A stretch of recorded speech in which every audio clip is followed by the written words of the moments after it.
Good evening and the good Yom Tov. Today is Pesach Sheini, a holiday that we're going to be speaking all about at length and in depth as we study a Maamar, a Hasidic discourse of the Rebbe entitled Lehavin, Inyan, Pesach Sheini.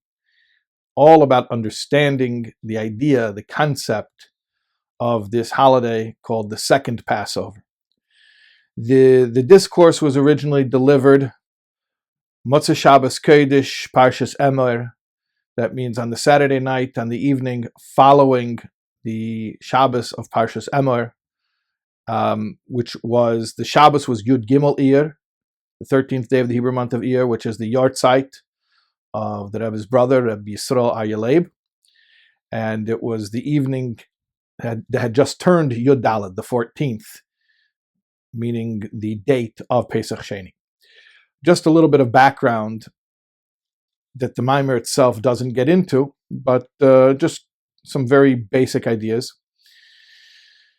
Pesach, or Passover, is a holiday, but it's also a sacrifice. It's an offering. It was brought in the times of the temple, and it was brought on the 14th day of the month of Nisan. The redemption took place on the 15th, and the first day of Pesach is the 15th, but the sacrifice was done on the eve of the holiday, on the 14th. There were people who missed the first Passover, or at that time it was the only Passover, as you'll see from the narrative, because they were ritually impure and therefore disqualified from bringing the sacrifice. And they came to Moshe Rabbeinu. This is in the wilderness, during the 40 years in the wilderness, and they said, Lama Nigara, why should we be left out? Why should we be inferior? Is there anything that can be done? And they didn't anticipate that the answer would be that they would be given a second chance, a second Passover, Pesach Sheini, exactly a month after the first Pesach, on the 14th day of Iyar. And much of what the Maamar speaks about is the difference, the contrast between the first month, the month of Nisan, where the first Passover took place, and the second month, the month of Iyar, when the second Passover took place. That's what we're going to be doing a lot, is comparing the themes of Nisan and Iyar as first month and second month, and everything that represents, in order to understand the first Passover and the second Passover. A lot of times, when you hear that something is the second, that's like the second best, or an imitation even, or a replica. And one of the themes of this Maamar is to bring out that actually, quite to the contrary, that the second Passover is not second fiddle to the first Passover, but in many ways is even greater than the first Passover. It's even greater than the Passover that it is emulating, and in some ways even incomparably greater. What does that all mean? With Hashem's help, we'll study inside the text, and we will find out. We have handouts. A PDF has been provided, which has vowels to make it easier to read, and extra spacing has been put in between sections, as well as notes in the margin with English subtitles, just to help us to keep track of the different sections and the progression of thoughts in the Maamar. Okay, without further ado, let's jump right in.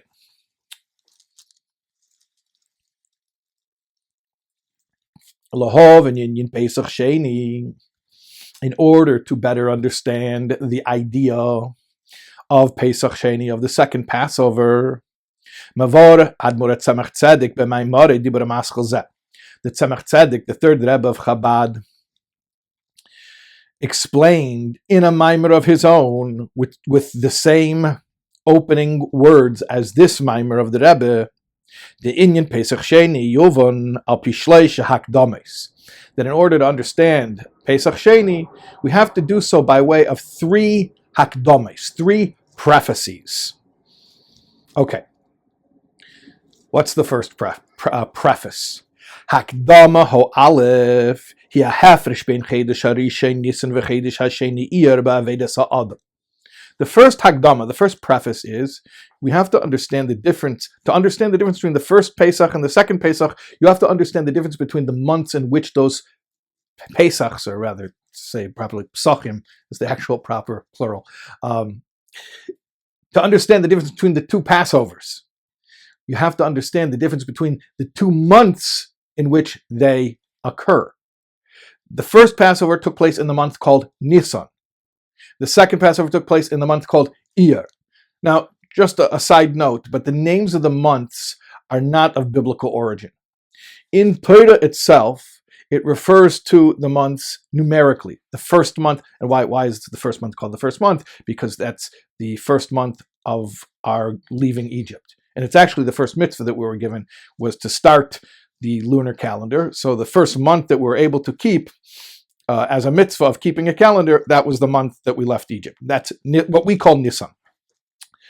Then the second month would be the month after that, which we call Iyar. So the first preface is we have to understand the difference between the first month and the second month in terms of what? Avedas ha'adam, man's service of Hashem.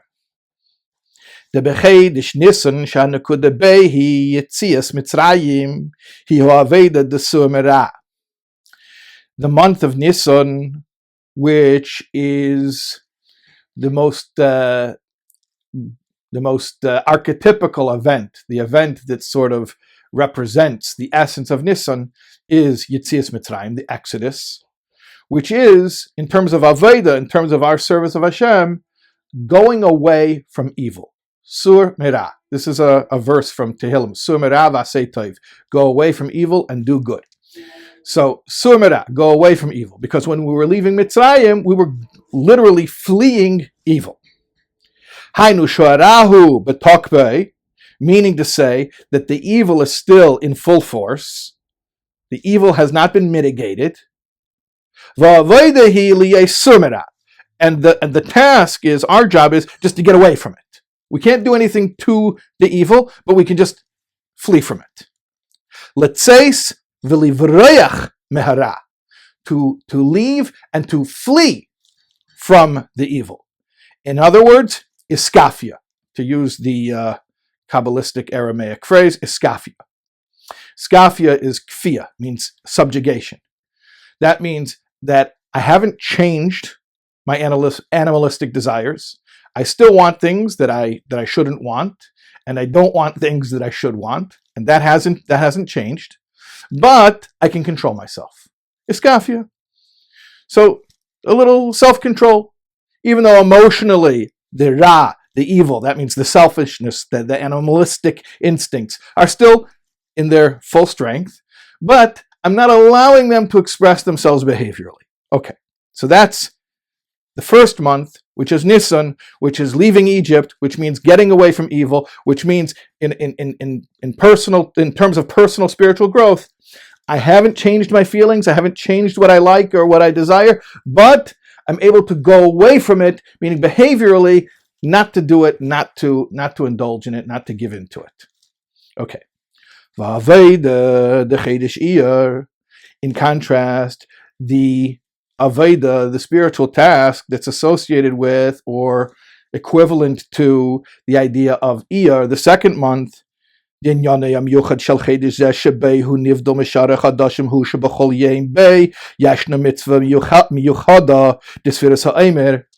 what's the special signature, the hallmark of the second month?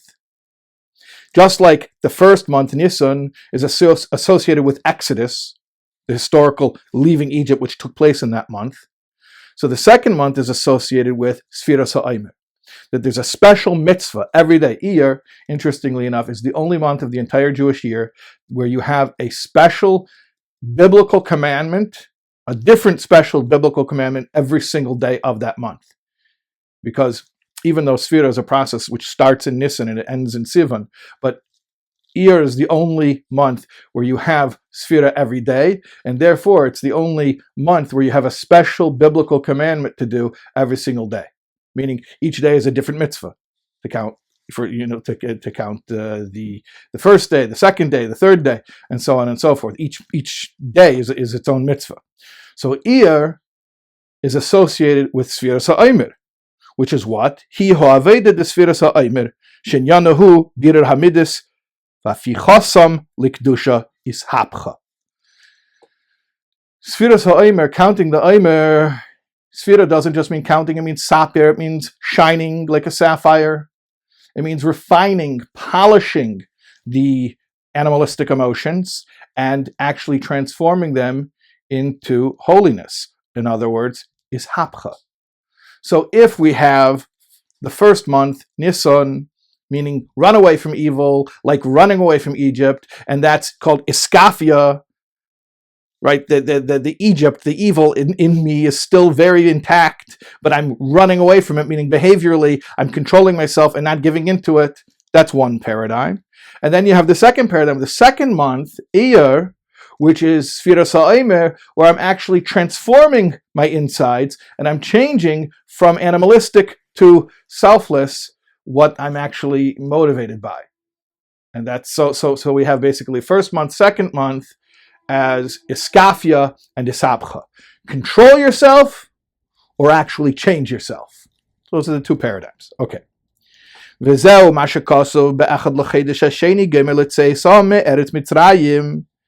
also the meaning of what it says.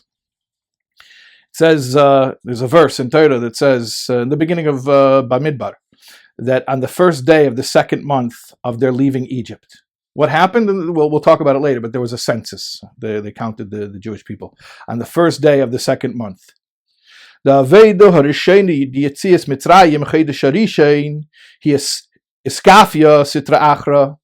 do we refer to the second month as the second month from leaving Egypt? Because it's the second phase that comes after leaving Egypt. The first phase is iskafia, where we're actually still contending with the evil, which is still in its full strength. However, afterwards, what ensues? We come to the level where we are actually able to make a change inside, to reorient our motives. Aveda Shniya Yetzias Mitzrayim, a second Aveda, or let's call a second phase of Aveda, Pesach Sheini, which is equivalent to the second month. So in other words, look at it like this. There's a progression. The first thing that happens is I have this evil, which I call Mitzrayim, and I can't get rid of it. But I can flee from it. What does that mean, flee from it? I can refuse to give in to it, and I can make my behaviors otherwise. I can behave not in accordance with these feelings, but I can't get rid of them. That's phase one, and that's got to be good enough, because when you're in phase one, or let's say before phase one, when you're phase zero is you're still in Mitzrayim, you can't have the luxury of saying, hold on a second, let me refine myself, and I'll become a mensch, and then we'll run out of Egypt. No, we don't have time to become mentioned. We got to get out of here. This is a sakona. This is a spiritual danger. We have to flee. So the first thing, you just flee. And it's not deep and it's not transformative. You're just saving yourself, but you got to do it. You got to make that move. So I don't feel it, and I haven't changed myself, and I'm not really congruent with it. But I got to make a move, because otherwise I'm going to be sucked in. So I just got to change what I can change right now. You white knuckle it. You just force yourself to behave, even though you might even be hating it. But you do what you can do. That's called iskafia. Okay. We understand why that has to be phase one. But after phase one, there has to be a phase two. Phase two is, okay, now you're safe. Now you're not stuck in the Mitzrayim, meaning you're not doing the things that were damaging you and damaging your relationship with Hashem. Okay, so now you're controlling yourself.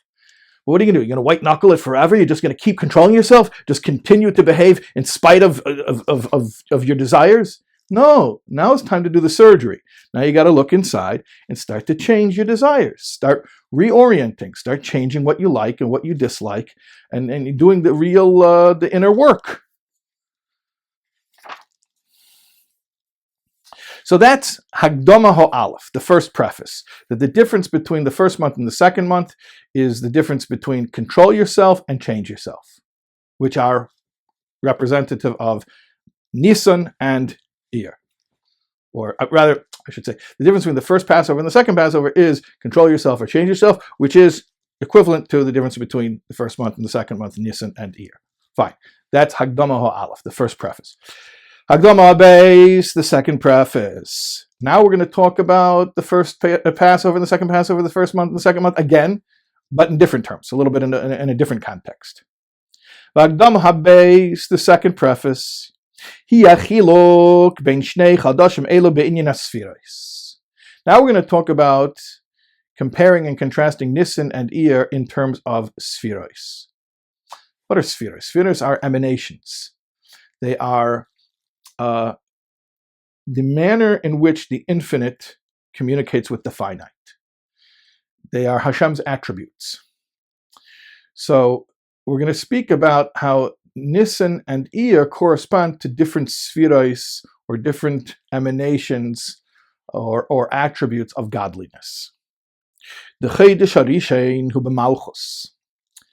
Chodesh Harishain, the first month, Nisan, is equivalent with Malchus. Malchus is the lowest sphera, the 10th of the 10 spheres, and the lowest, which is going to be a little bit counterintuitive as we go forward, but we'll straighten that out. Just put that on the back burner for a moment. Sphera Harishayna milmata l'mayla.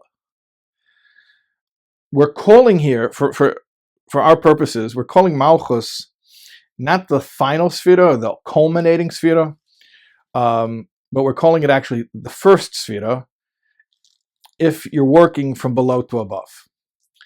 What does that mean? That means if you're thinking about Seder Ishtalshlis, the evolution of world building as a process that originates from Chochmah, from that idea, and then it goes into emotions, and then it goes into execution. So then Malchus is the culminating phase, the last phase. But if you're thinking about it in terms of our reaching up heavenward and trying to connect to Hashem, so then actually Malchus is the first sphera that you encounter if we're working from below to above. So Malchus is the first sphera in that sense. Chodesh Sheni, and therefore, consequently, the second month, who Yesod corresponds to Yesod, Sphera Hasheni or Sphera Hashniya, the second sphera. Again, if you're working your way upward. Normally, I know we think of Yesod as the penultimate sphera, the 9th out of the 10, and that Malchus is the ultimate, is the last one, is the 10th out of the 10. But here it's the reverse. Malchus, because we're working our way up. So Malchus is the first sphera you encounter, and then if you keep going up, higher than Malchus is Yesod. Okay. Mavar ba'Maamar.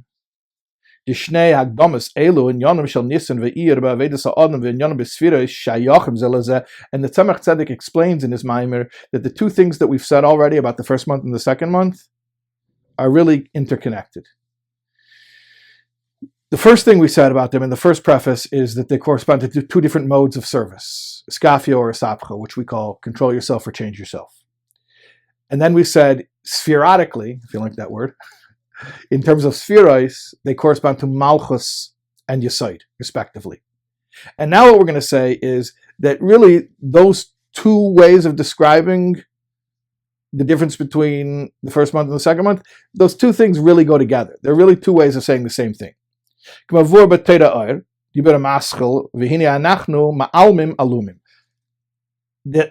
As it's explained in Torah Iyar, a Maamar of the Alter Rebbe, which starts off with the words from Parshas Vayeshev, and behold, we were bundling bundles in the field.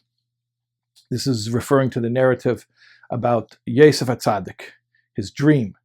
The dream that one of the two dreams that he told his brothers about, that I had a dream that we were bundling bundles of grain out in the field. And if you remember, they bundled the bundles, and then their bundles bowed down to his bundle. Okay.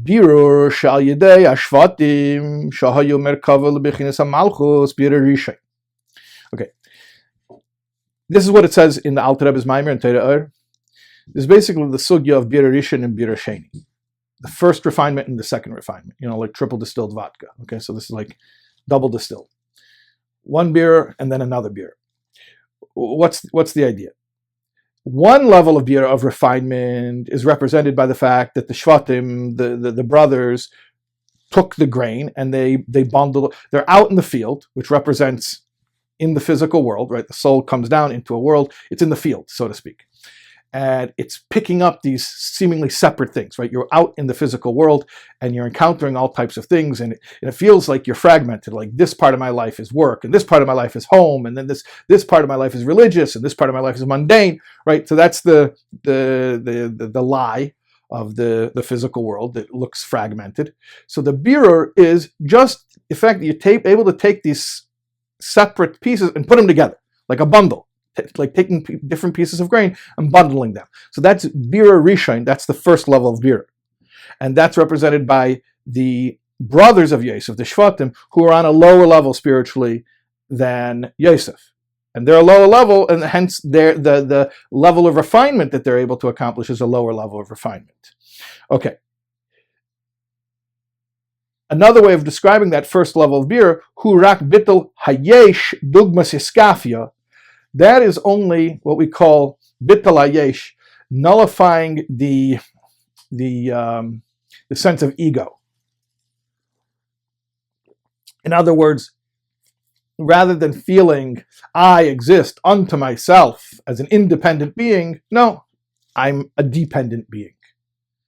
I'm not independent, I'm dependent. I'm dependent upon Hashem. So that's called bittul hayesh, and that's roughly equivalent also to iskafia, which we spoke about before, as, I can't surrender my feelings to Hashem. I still feel what I feel, but I can control myself for Him. Okay, so we're going consistently here. We're comparing the first mode, which is iskafia, control yourself, even though you haven't yet changed yourself. We're comparing that to the first level of birur, the first refinement, which is gathering the grains together, making them into a bundle, which we're saying is also equivalent to the brothers who are also on the level of malchus. So that's all very consistent. But then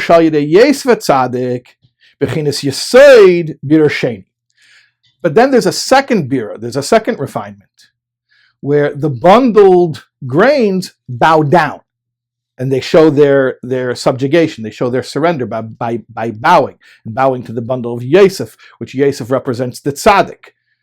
Yosef is known as Yosef HaTzaddik. That's also how we see Yosef is the sphere of Yesod, because tzaddik Yesod Eilam, like it says in Mishli. So the second birur is now everything is bundled already. Now in the bundles, it subjugates itself to the tzaddik to be used for only holy purposes. The first birur is just realizing that everything is one and putting it into one bundle. The second birur is actually using it for the service of Hashem. That's the second refinement. So the first birur is the level of the shvatim, which is malchus, which is equivalent to iskafia, controlling yourself even before you've changed yourself. The second birur is like Yosef, which is Yesod, which is we're about to say. Oh, and also the first one is like bittul hayesh, just not feeling like an independent existence, recognizing that you're a dependent existence. But the second birur we say here is birur Sheni hu she'yeh nichol belakus bittul b'metzias. That's a higher level than bittul hayesh. Bittul hayesh is I'm not an independent existence, I'm a dependent existence. Bittul b'metzias is who said I'm in existence? Who said I exist? There's only one existence. It's all Hashem. And that's dugmas ishapcha. That's like the level of Aveda where we've actually thoroughly surrendered ourselves inside. And we don't have our own will anymore. We're just channeling God's will. Okay, so that was the second preface. And also a reconciliation of the first preface with the second preface, showing how they're consistent with each other. Okay. Hagdama Gimel, now the third preface. We said there are three prefaces. Okay. Hagdama Gimel, the third preface. It is. The Inyan Pesach Meloshin Dilug Kfitza. Pesach we call it in English Passover. It's actually one of the rare times it's a pretty good translation. Passover. Pesach means to jump, to leap, to skip. Hu hamshocha nailis beyeser she'ena yechela lavoi b'derech ishtalshlus v'rak b'derech dilug. Pesach means, in spiritual terms, something that sidesteps the process. Normally, things have to trickle down. They have to go through different stages. We were talking about before, seder ishtalshlus. Things have to go one phase to the next phase in a normal progression. So jumping or skipping means express train instead of local train. Something from a lofty level, boom. Or conversely, if we're going up, then all of a sudden, boom, you hit the top floor of the building without having to do all the stops on each floor. Like it's explained in Likutei Torah, that is the meaning of Pesach. Okay, so now if we understand what Pesach is, and we have two things called Pesach, basically if Pesach has a jump, and we have two things called Pesach, we have two kinds of jump. Okay, let's continue. So he explains in the Maamar, back to the Tzemach Tzedek. So Pesach Sheini is also a jump. If Pesach Rishon, if the first Pesach means jumping, so Pesach Sheini is also jumping. Which means it means we're getting something from a loftier level and not having it go through the normal process that normally mitigates it or puts a damper on it or filters it and sort of translates it step by step, so that by the time it gets down here, it's already diluted. No, this is full strength stuff, heavenly energy, boom, coming straight down to you without being processed or compromised. So that's what a jump is. The first Pesach is a jump. The second Pesach is also a jump. Okay, what's the difference? So what's the difference between the two jumps?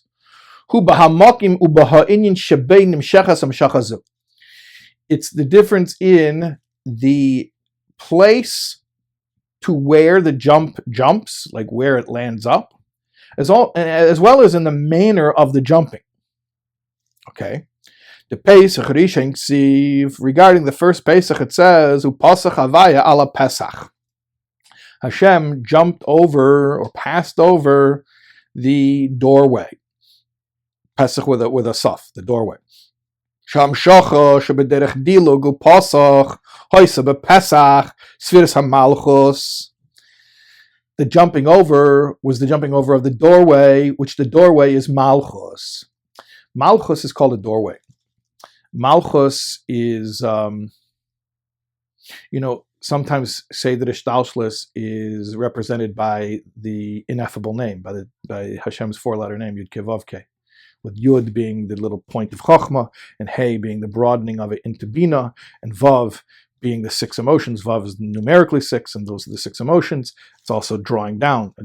Actually, it looks like the image of a Vav is like a line, like a pipeline. That's what the emotions do. They draw the energy downward. And then the lower Hey, which is the broadening again. So, and that's Malchus. Malchus is a Hey, which what is a Hey? A Hey is a letter with openings. There's an opening at the top, there's an opening at the bottom. Hey is also feminine. There's the higher Hey and the lower Hey, the higher mother and the lower mother. She's open because in order to become pregnant and in order to give birth. And that's essentially, Bina does it on a higher level. Intellectually, she gives birth to the emotions. Malchus does it on a lower level. She becomes pregnant with the emotions and gives birth to lower worlds. So that the Hey, which is Malchus, the lower Hey, which is Malchus of Atzilus, gives birth to the lower worlds, what we call Elam is Biyah, Bria, Yetzira, Asiya. So Malchus is this feminine sphera which represents opening. And the Pesach, the opening or the doorway, is a byword for Malchus. So when you say the first Pesach was a Pesach, a jumping over, the Pesach, the opening or the doorway, it's a way of hinting to Malchus. Now that's in lofty spherois terms, but what does it mean in personal terms? B'nefesh ha'adam, b'yira tato, zeh hashar la'Hashem. It's talking about the lower fear, which is referred to as the gate to Hashem. Let's explain that. There are obviously different levels of motives for serving Hashem, but the most basic level is what we call yirat, lower level fear. And I don't like the word fear because it implies like, a boogeyman in my closet. But what it really means, yirat just means basic self-awareness. Like, the famous story, Rabbi Yechim Zakkai said to his Talmidim, he says, I bless you, you should all be as God-fearing as you are of people. They said, you should just fear God only as much as people. He said, yeah, of course, because you see, when people sin, they look around and make sure nobody's watching. They're not worried that God is watching, they're worried that people are watching. So I wish that people would be as afraid of God watching as they are of people watching. What does that mean? The lowest level of sin is just to be self-aware. Like, I wouldn't do things that are inappropriate or unbecoming, because it's not nice, it's not right, okay? It's not like I have a huge love, it's not like I have a huge awe, but basic self-discipline, self-containment, boundaries and limits that I place upon myself, because Hashem is watching, so control yourself a little bit. It's not a very lofty motivation, but it's called Shala Hashem, the gate to Hashem, because at least it gets you in the game. That's how you start. So Malchus, that's how you say it in terms of Sphiros. But in terms of Avedas Hashem, Avedas Ha'adam, the way that we experience it's called a basic level of spiritual sensitivity. Nothing so gavaldic, but just basic spiritual sensitivity that makes you control your behavior. Again, you're not changing your emotions yet. You can't touch your emotions. You can't change them yet. But you're controlling your behavior. Okay? Shehi sheidish desumera. That is also the source for going away from evil. In other words, control yourself. Don't do things that are inappropriate. Okay? So that is the first jump. Pesach Rishon, the first Pesach. Pesach Sheini. The second Pesach, though, reaches a deeper level or a higher level. It reaches Yesod. First Pesach only reached Malchus. The second Pesach got all the way up to Yesod. What does that mean? Yesod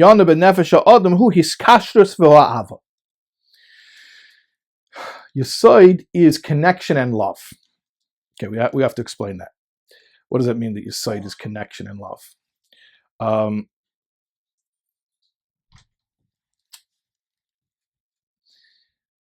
First of all, you know the idea of the three patriarchs corresponding to the three emotions, right? That Avram is Chesed, and Yitzchak is Gvura, and Yankiv is Tiferes. Okay, so that's that triad on the emotional level. What is Yosef? Yosef has a funny role in all this, because in a certain way, Yosef is like a replica of his father Yankiv. Tildes Yankiv, Yosef. The offspring of Yankiv, Yankiv had 12 sons, but Yosef is like the continuation of Yankiv. In biographically, many of the things that happened to Yankiv happened to Yosef. His brothers hated him. He had to leave his land. Many different comparisons. But spiritually, you have Avram and Yitzchak, right vector, left vector, and then you have the middle, which is Tiferes, which is Yankiv. Boom, you go down from the emotional spheres to the attitudinal spheres, right? If love and awe and compassion are emotions, then what do you call the next lower rung? They're like attitudes. They're not emotions anyway. They're more closer to Maisa B'Poel, to actual execution. They're attitudes. And the middle one is called Yesod. So Yesod is sort of like Tiferes, boom, brought down closer to action. And in that way, Yosef is sort of, in a way, sort of like a fourth patriarch, although there's only three patriarchs. By the way, there was this one guy, one time he was learning Bava Kama, and So he was learning Arba Oves. He stopped. He said, hold on a second. There's only 3 Oves. So someone said, read the next word. He says, I like to learn B'iyun. Okay. Ask your Rosh Hashiva to explain the joke. Trust me, it's hilarious.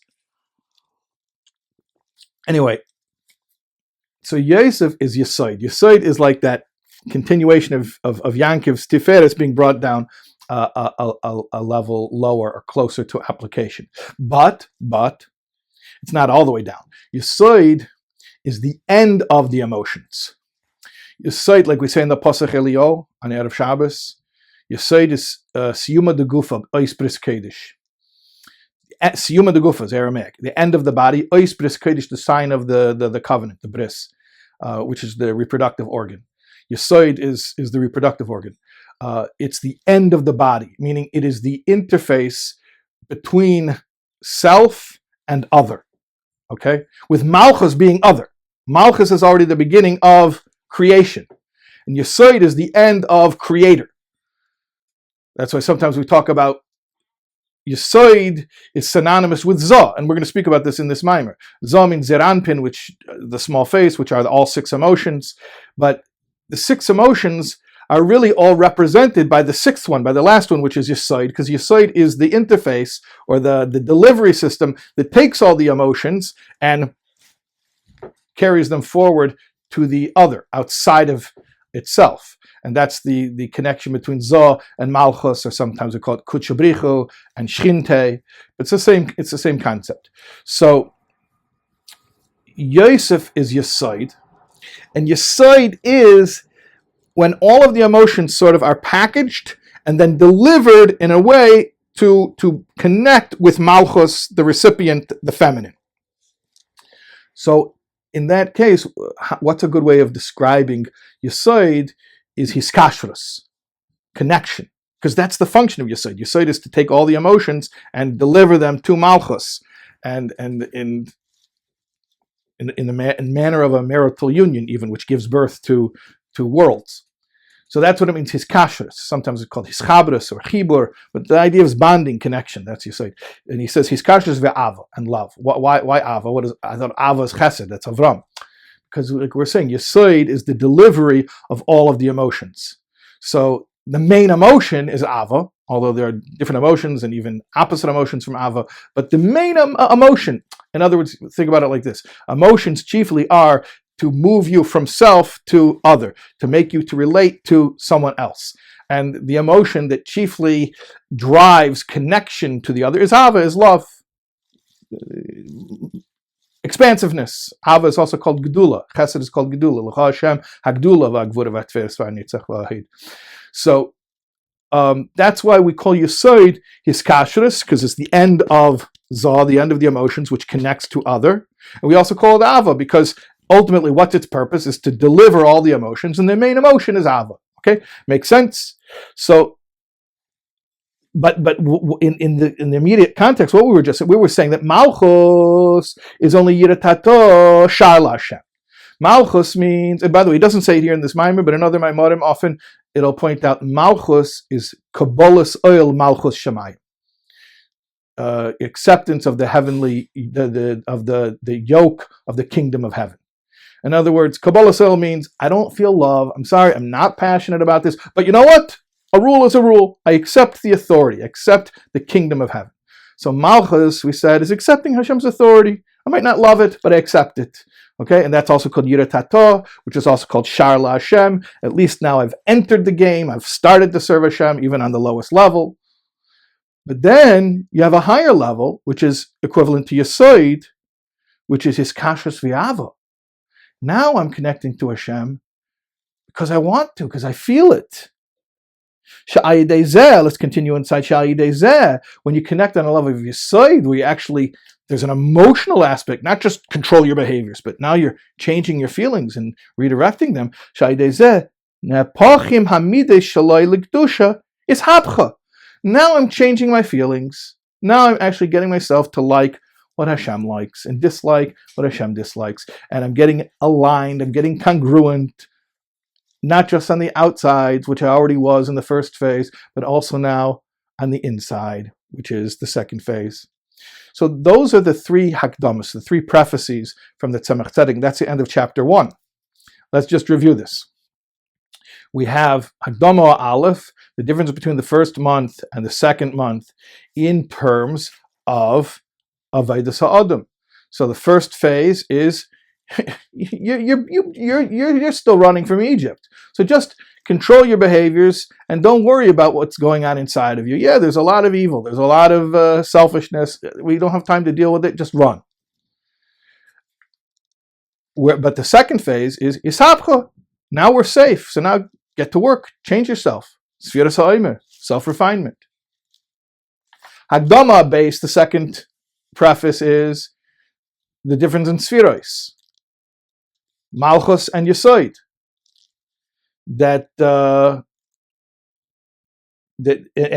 And we said how Malchus and Yesod really are synonymous with Iskafia and Isapcha. That at first I'm still a yesh, I'm still an ego, but I'm controlling my ego.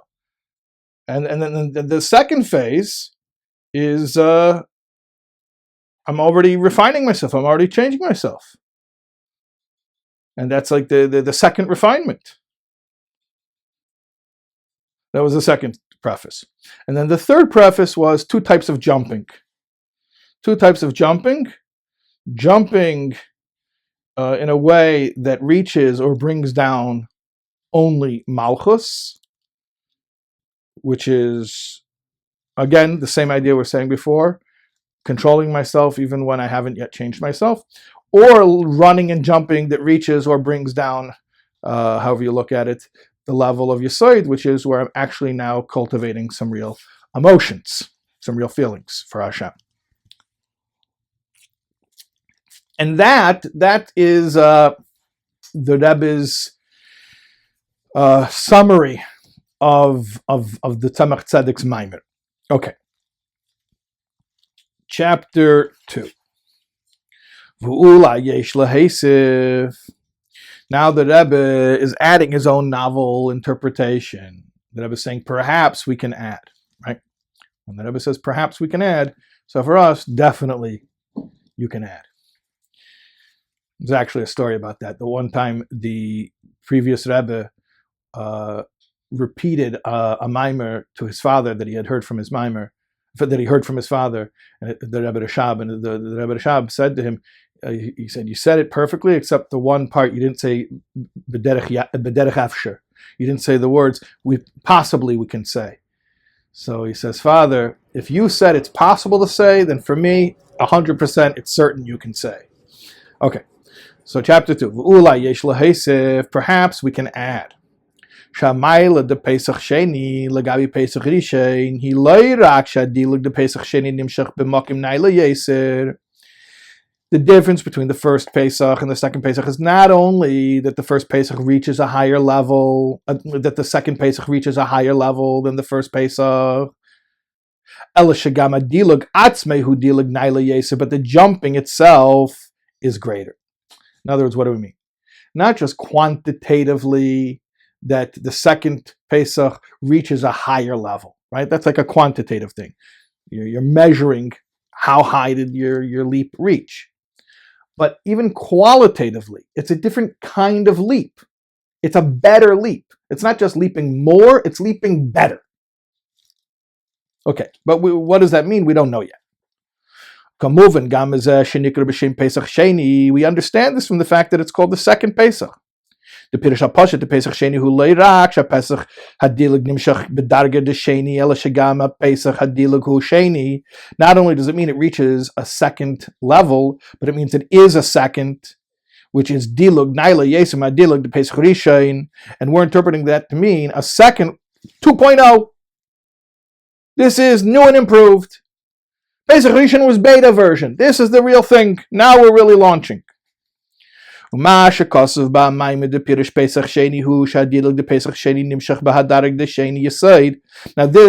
the Tzemach Tzedek said, what does it mean, the second Pesach? It means it reaches the second phase, which means Yesod. How do you reconcile that with what we're saying is it's not just that it reaches higher, it is somehow a qualitatively better type of a jump. Huki Milas Hadilig de Pesach Sheini Shadilig Hu Naila Yeser Nira Gambazeh Shadilig Nimshach Ba'adarg de Sheni Kedula Kamen Sifhei. It's a symptom. It's a teitzah. It's an outward manifestation. In other words, the fact that the second Pesach reaches a higher level, that's not what makes it a better jump. That's just a way of seeing. That's a way of recognizing that it's a superior type of a jump. Let's continue.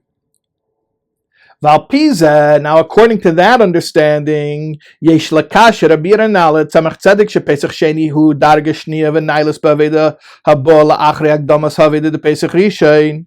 So let's connect this idea that Pesach Sheini is a higher level of serving Hashem than Pesach Rishon. Let's connect that idea with the literal, simple meaning of Pesach Sheini. Okay, because so far we've been talking very, very spiritually. If you remember at the very, very beginning of this class, I mentioned regular understanding before you get into Kabbalah and Chassidus. Pesach Sheini means the makeup. If you miss the first Pesach, so that you get to do the second Pesach.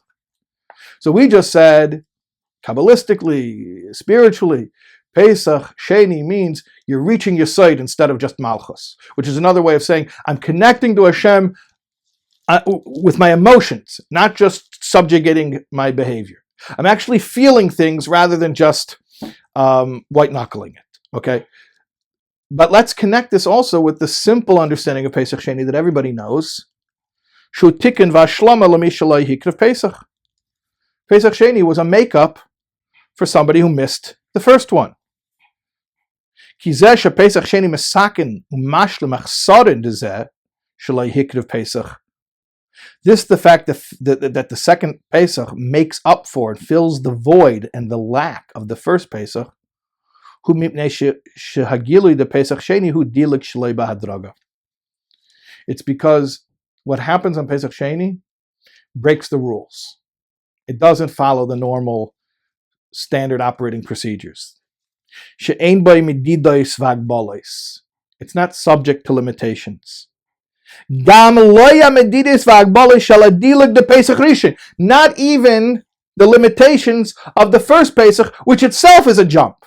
In other words, what is a Pesach? Is a dilig, is a jump. And what is a jump? It means jumping, skirting or sidestepping limitations.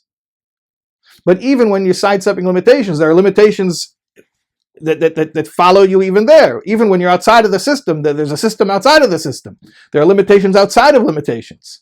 When we say that Pesach Sheini is a greater jump, we mean that it's sidestepping limitations that even the jump of the first Pesach still was carrying with it. So if the first Pesach is jumping over obstacles and limitations, so the second Pesach is jumping over even the limitations that supposedly that exist when you're supposedly free. Like you thought you knew what unlimited was. No. This is a jump compared to what you were calling unlimited before. And there's an incredible footnote here. 19. Va'al pi zeh yoven zeh sheladas Rebbe v'chein hi ha'alocha. Now we could also understand a halacha, the opinion of Rebbe in the Mishnah, which is also the way that the codifiers paskin. Gersh nizgayer bein Pesach Rishon lePesach Sheini. What happens if somebody becomes Jewish between the first Pesach and the second Pesach? We know that if somebody was unable to bring the first Pesach, like he was impure or he was too far from Yerushalayim, so he can make it up on the second Pesach. But what about a person who wasn't Jewish on the first Pesach? He couldn't bring the first Pesach offering because he wasn't Jewish. What's the din? Maybe Pesach Sheini. So he'll make it up on the second Pesach. Af shegam ladas Rebbe ikar azman da krovis ha-Pesach hu be-Pesach Rishon. Even according to Rebbe, the real Pesach is the first one, meaning when seemingly should the obligation devolve, either on Pesach Rishon or never, seemingly. Va'ini de Pesach Sheini hu rak tashlumen lachsorin de Pesach Rishon, and that Pesach Sheini is really only making up the first Pesach, meaning you don't have a second Pesach without a first Pesach. And this person, this Gershon is Gayer, he wasn't even Jewish on the first Pesach, so he was totally out of the running. He had no connection to a Pesach because he wasn't even Jewish. However, because Pesach Sheini is that jumping beyond jumping, jumping after jumping, it even jumps past the limitations that were still in place on the first Pesach. So first Pesach might be jumping. Yeah, we're accomplishing things that you normally can't accomplish, and we're accomplishing them far faster than we can normally accomplish them because it's Pesach, right? But there are still certain limitations in place. Comes Pesach Sheini, and those limitations in the first Pesach aren't even in place anymore. And what greater limitation can you have than that a person couldn't bring the first Pesach because he wasn't even Jewish? And on the second Pesach, boom, he flew past that as well.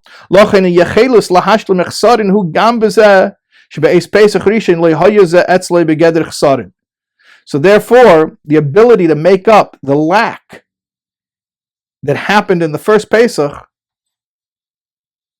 isn't even a lack. It's like time travel. It rewrote the whole timeline. That's the power of this of the second Pesach. Well, that's a really powerful illustration of the power of the second Pesach. So this is what we're saying, that Pesach means jump. There's a first jump and a second jump. And not only does the second jump reach a higher place than the first jump, but the second jump is a jump even compared to the first jump. And on this level, the second level, is nidokin farfalin. Those are the Yiddish words that mean nothing's lost. Nothing is in vain. Hope is never lost. Why? Because even when you say, look, I can't help you, my hands are tied, there's certain limitations. Pesach Sheini comes and says, you know what? We can sidestep that as well. Those aren't obstacles for us. In other words, let's put it this way. Realistically, I can only accomplish what I can accomplish. Okay, I want to serve Hashem best as I can, but I have certain limitations. Pesach Rishon comes and says, you know what? You have a special boost where you can accomplish that which you normally can't accomplish. We're giving you like I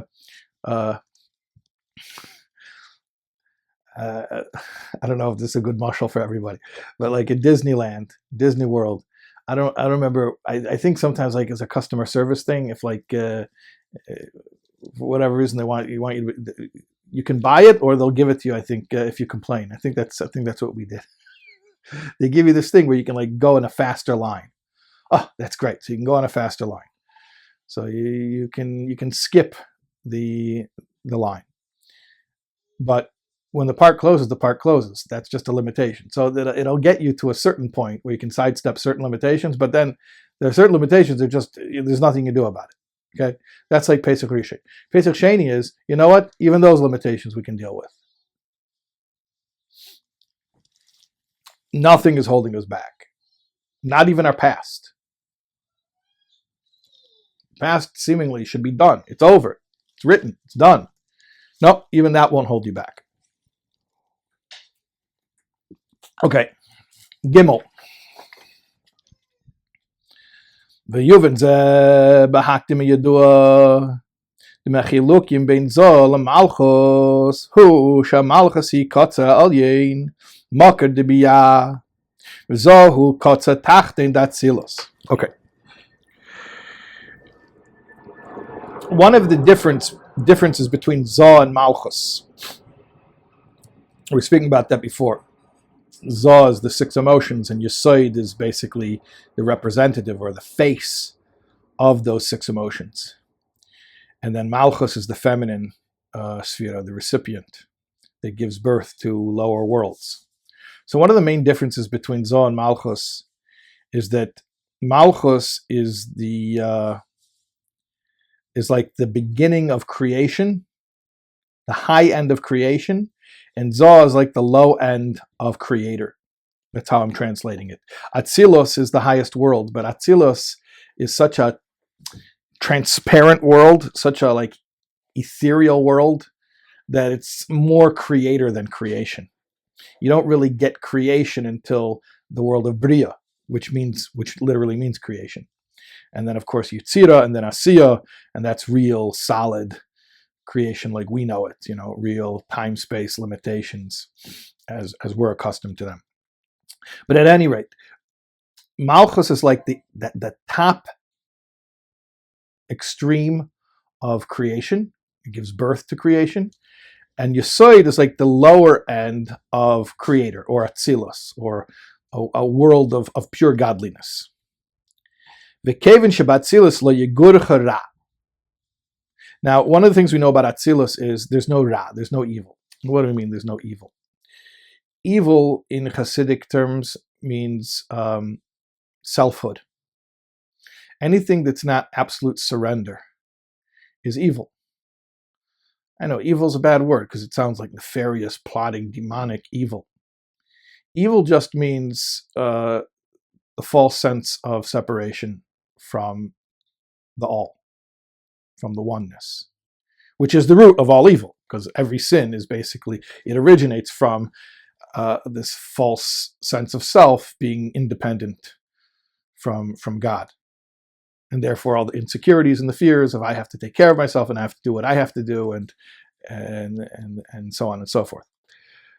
So Atzilus has no ra, no evil. What does that mean? It has no sense of selfhood. It's like I was saying before, it's like a world that's absolutely transparent to godliness.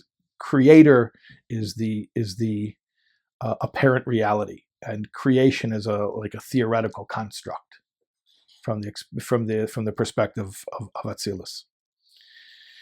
So since Atzilus is like this totally selfless world, moving to Zeshal Yidea Yesod Zo Nice Shlemus Abira, this that we're saying that Yesod, which is Zo, is making the complete birur, the complete refinement. Remember we were speaking about that before, the first refinement and the second refinement, which is Inyan de Hishapcha, the idea of now you're not just controlling yourself, you're actually changing yourself.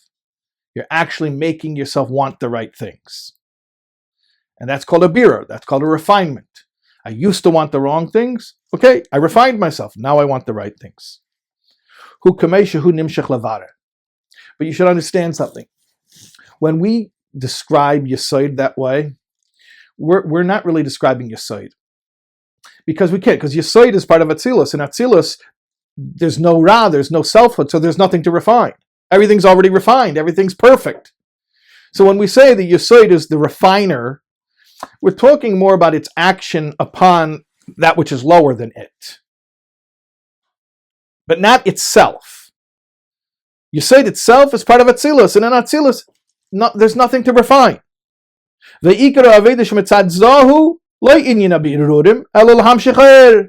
Therefore, if you really want to talk, what does it mean to relate to Hashem in a way of Yesod? One way of looking at it is refinement, and not just the first refinement, the second refinement, deep refinement, which means on an emotional level and actually changing your will and changing your desire. But even that is not the real description of Yesod and what it means to have a relationship with Hashem on the level of Yesod. Really, a relationship with Hashem on the level of Yesod means we got to a place where it's all light. We're doing nothing, but we're just bringing down light. Look at footnote 24. He brings from the fourth volume of Tanya, Geras HaKodesh, and the 24th chapter there. Shafilu Metzada Malchus. You want to know something? Even, we're talking about Yesod, which is higher than Malchus. You want to know something? Even from Malchus, Inyan Abirurim Hu Davki Bizman Golos Hashchina. Even the fact that Malchus is involved in refinement is only because the Shechina is in Golos, and therefore has to deal with negativity. Avol Betzeis Hashchina Meklipas Noiga. But like it says there in Yiggeres HaKodesh, when Mashiach will come, and Malchus won't have to deal with Klipas Noiga, with the spiritual neutral things that are mundane. Azai, so we're not going to be refining the physical world anymore. In Golus, that's what we're doing. We take neutral things and we try to use them for L'Shem Shemayim, for positive things. But we're not going to do that anymore because it's not going to be necessary. Ki'im rather lahamshich eiris elyenim. We're just going to be drawing down holy lights. So we're not going to be fixing any problems because there are going to be no problems. It's all going to be good. No solutions anymore because there's no problems. This is such a deep concept. I got to tell you, this is such a deep concept here.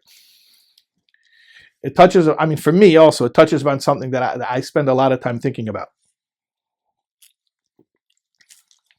So I have this gig where I write this column, this advice column, right? So I'm the answer guy, seemingly. I'm the answer guy, right? Okay. It's very frustrating that even though people might read that and they might be impressed with Chassidus, oh, Chassidus has an answer to a problem.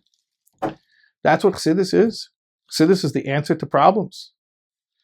I mean, I guess if we have problems, then we want answers. I understand. I mean, I not only sympathize, I empathize. I relate. I also have problems, right? Until Mashiach comes, we all have problems. So it's nice to have answers to our problems. But that's what Chassidus is. I mean, that's all it is. Levara berudim, to just deal with negativity and to try to change negative to positive. There's a whole world of positivity, infinite positivity that exists after all your problems are solved.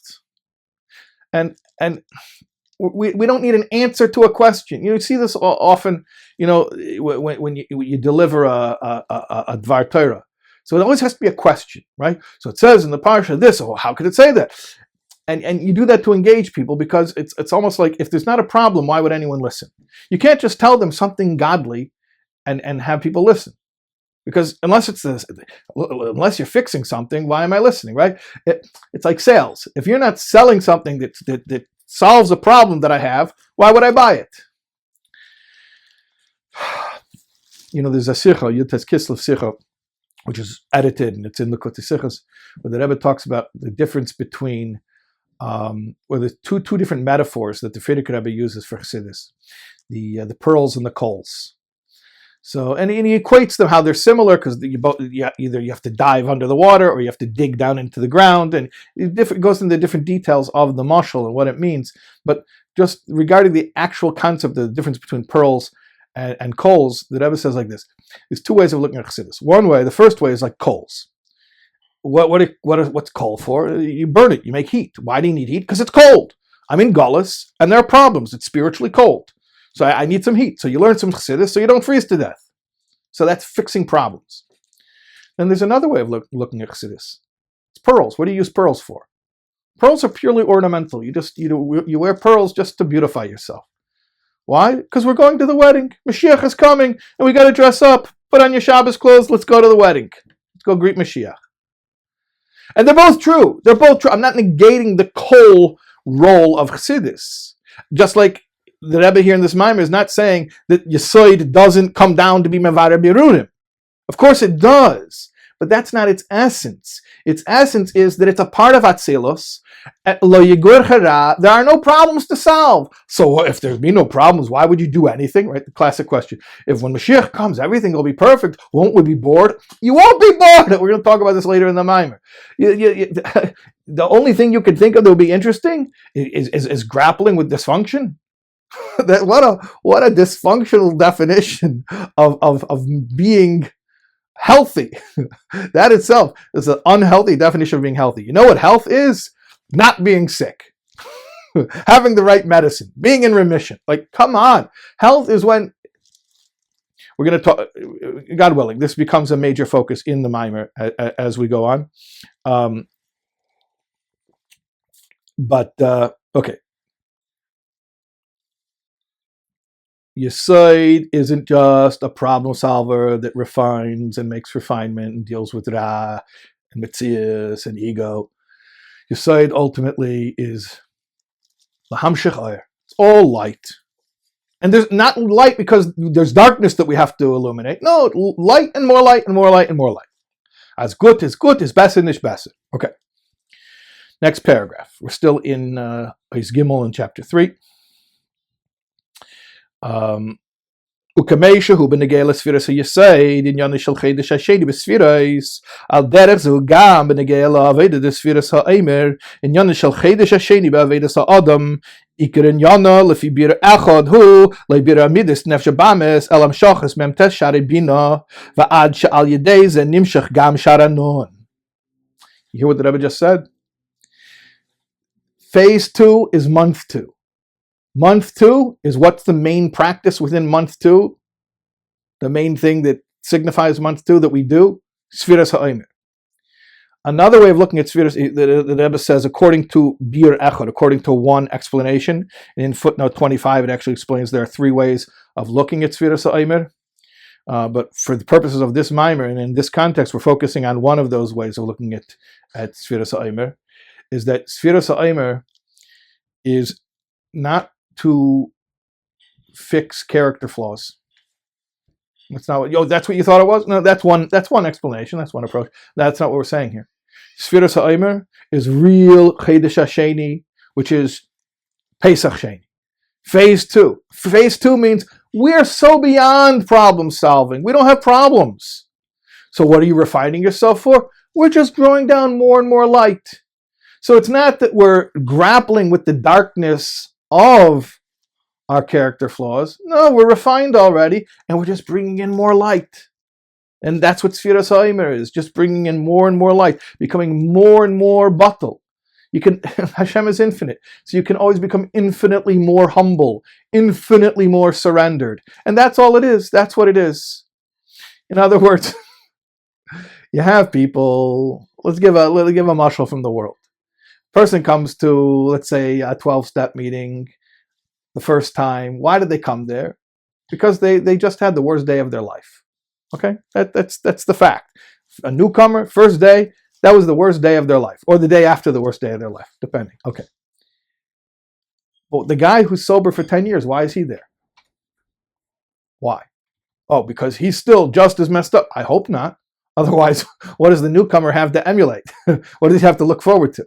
No, the guy that's sober for 10 years has a good life. Why shouldn't he have a good life? He surrendered his life and his will over to the care of God. Everything's beautiful. So why is he there? Or light. Just deeper and deeper levels of surrender. Not as a response to a crisis. There doesn't have to be a crisis to precipitate the whole thing. That's Chedesh Harishon. Because Chedesh Harishon is, I'm in Mitzrayim. And Mitzrayim is still dominant. My internal Mitzrayim is still very powerful. I have to get the heck away from it. I got to run. I got to be I gotta just flee, or this thing is gonna chop me and pull me back in. But then phase 2 is, there's no danger. Everything's beautiful. Everything's refined. And I'm still bringing down more light. Okay, so, like he says over here, the purpose of Sfiras ha'omer, it isn't to refine, it isn't to problem solve, it's to bring down Sharnon, the 50th gate, the ultimate union with God. Yesh leimar, so we can say further, the Rebbe adds now further chidush,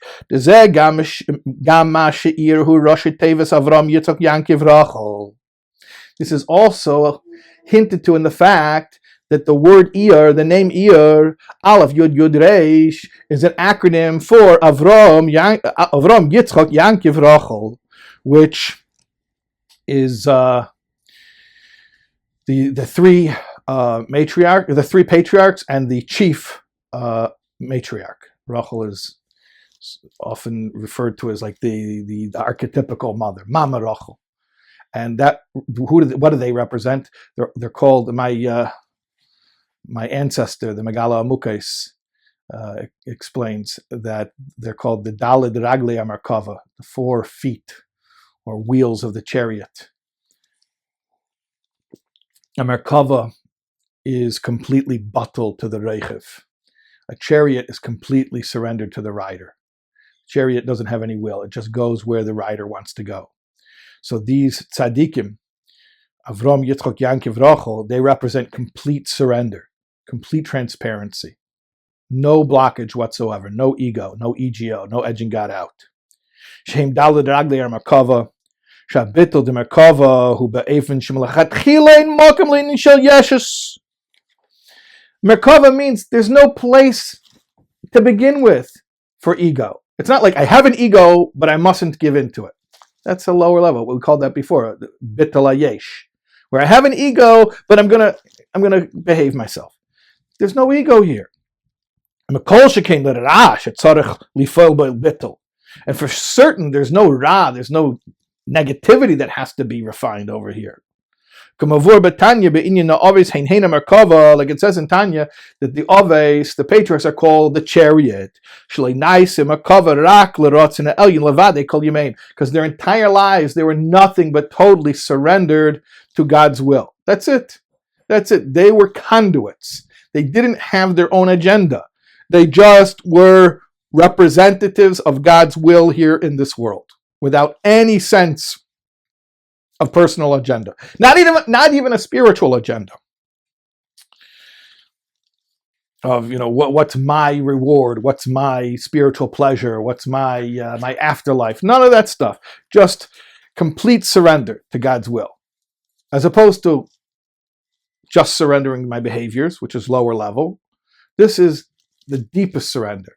I don't even want anything other than what Hashem wants, and that's phase 2. Phase 2, month 2, Passover 2, where it's all just surrender and more goodness and more goodness and more goodness, not a response to a problem, not a solution to a crisis. Incredible stuff. Okay. Sif Dalet. In the PDF, it's page 14. Sif Dalet. Mikol zeh muvan. The Chodesh Iyar, Chodesh Sheni, Shnei Inyan. Now we understand there are 2 aspects of the second month. Within the second month itself, there are 2 aspects. Haveda dishabcha tachas hashlemis desumera, vaveda de yelcha mechayel el choyel. Remember before we said the first month is a skafia, second month is a sapcha, right? Skafia, control yourself. Sapcha, actually change yourself. So we're saying second month is you've actually changed yourself. But actually, as we already hinted to earlier, second phase is even more than that. Second phase is more than just actually get in there deeply enough and change yourself, change your emotions, change your desires. It goes beyond that. It's, all right, now it's changed. Not only did I change my insides, I'm changed. I'm done. I'm surrendered. I'm done. I'm completely surrendered. And so now what do? Now what do? I go from strength to strength. I just keep on surrendering and surrendering. Not because I just had the worst day of my life. Not because I became allergic to my own ego and it's ruining my life and I have to surrender. But just because I'm in orbit. Once you're already in orbit, you don't expend any more energy. You're moving. You're moving. The momentum takes over. It's hard for us to relate to this because we equate service of Hashem with struggle. And it really oughtn't be that way because it's not by definition. Yeah, because a lot of our service of Hashem is a struggle because we're struggling against our inner nature. But struggle is not, I'm sorry to say, I know a lot of times we play up the idea, no, service is struggle. Tanya is all about struggle. That's half the story. That's half the story. You know what the other half of the story is? There's a point where it's just surrendered. It's not struggle anymore. I give the mashal of the guy who's sober for 20 years and he's coming to the meeting. You think that guy is struggling not to drink? He's not struggling not to drink. He surrendered his life long ago. The obsession was removed. He's in orbit. He's moving. The Spirit is just moving him around as long as he stays surrendered, obviously.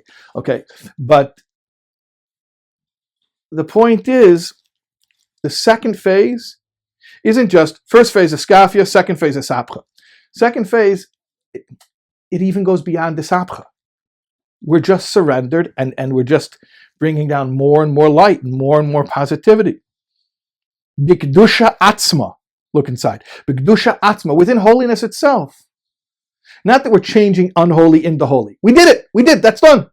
In holiness itself, we're just progressing and progressing and progressing. Vasei toiv, it's all positive. It's not. We're not running from the bad anymore. V'yesh leimer, and we can say, Dezeu shaminyan d'bnei Yisrael b'chodesh Sheini b'shana Sheni. Let's say some Eretz Mitzrayim hoya al yedei meishav Aryeh. Remember, we said before that on the first day of the second month there was a census. says the census was done by Moshe and Aaron. It's an interesting thing. Who are normal census takers? Normally, when we do a census, who takes a census? You hire, retirees. It's a part-time job. It's not long-term employment. It's seasonal work at the post office. It's like a census taker, not a specialized job. When the Jews took a census, though, who was the census taker? There are two of them, Moshe and Aaron. Top two guys, the VIPs in the whole nation.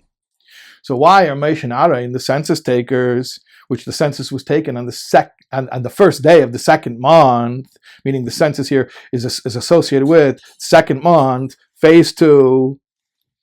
Inyan Sheni Shaykh la'arein shinyanehu oyev shalom v'reidav shalom chulu. Because there's an aspect within Iyar. Remember saying that like double aspect within Iyar itself that is still sort of a remnant of problem solving, what we're calling Aaron, because Aaron is the peacemaker. Well, you only can make peace if there was discord. So peace, by definition, implies problem solving. The Inyan Shalom hu lishlum hamachlekes v'apirah. It says right here, peace is to negate dissension. But then there's another aspect of Iyar, of the second month, which is just pure good. And that's the level of Moshe, which Moshe is Torah. Moshe kibel Torah Mesinai.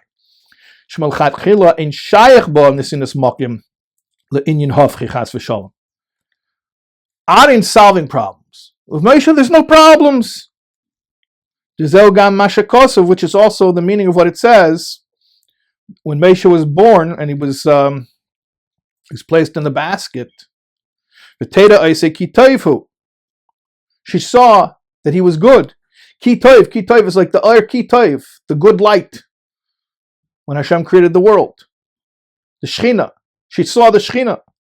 She saw goodness. She saw light. It says immediately when Moshe was born, the whole house filled up with light. In other words, there's no struggle, there's no process, there's no nothing. Immediately, light. All light. Kulei oira. All light. So, Aaron is, there's a problem, but we can fix it. Moshe is, there's no problems. The census, which took place on the first day of the second month, was through Moshe and Aaron, because those are two aspects within the second month itself. The solving the problems, and then getting beyond problems. Continuing here. But now hold on a second. We just explained why Aaron and Moshe are both part of the second month. Because the second month starts on sort of an Aaron level of we have problems, but we solve them. And then it goes to a Moshe level, which is we're beyond problems, no problems anymore, and that's the second month. But what about the first month? The first month is leaving Egypt.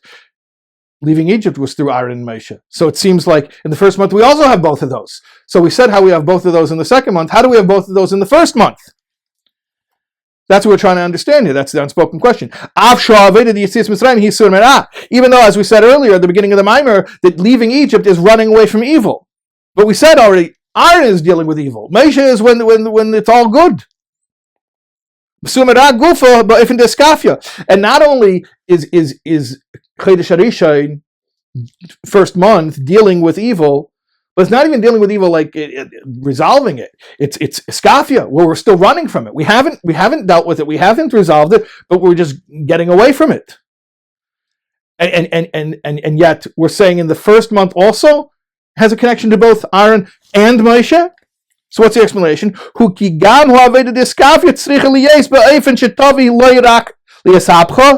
Because even when you're still on a level of Askafia, where you're still struggling, where your Yetzer Hara is still burning and trying to get the better of you, not only do you have to know that the ultimate goal is not just to white knuckle it for the rest of your life, but to get to the level of Esapcha where you've actually changed your desires. Ella, but even more than that, Gam lo aveda v'akav devasei tev shelamayla me'inyan birudim.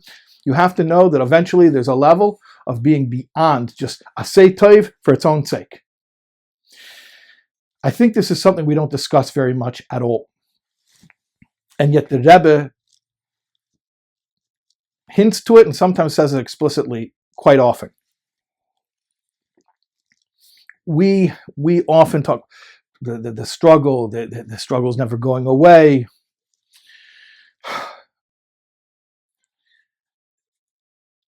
What do you call somebody who's not struggling with Ra anymore? It's not about Ra. It's all Tov. I mean, in terms of Tanya, that's called a tzaddik. A Beinoni is grappling with his own inner turmoil. Tzaddik has no inner turmoil.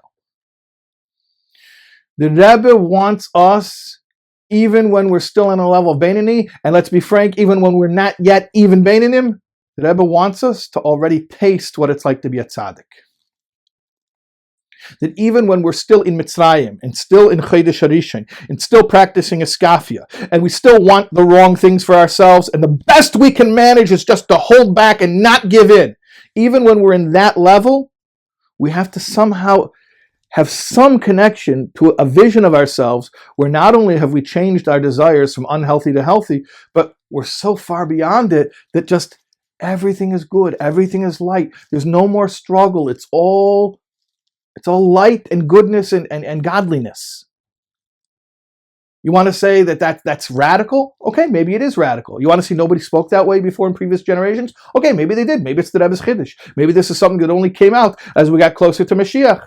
Because when Mashiach comes, for darn sure, what's going to happen? We're not going to be grappling with Ra because there won't be Ra in the world. The Eibush is going to take away all the impurity.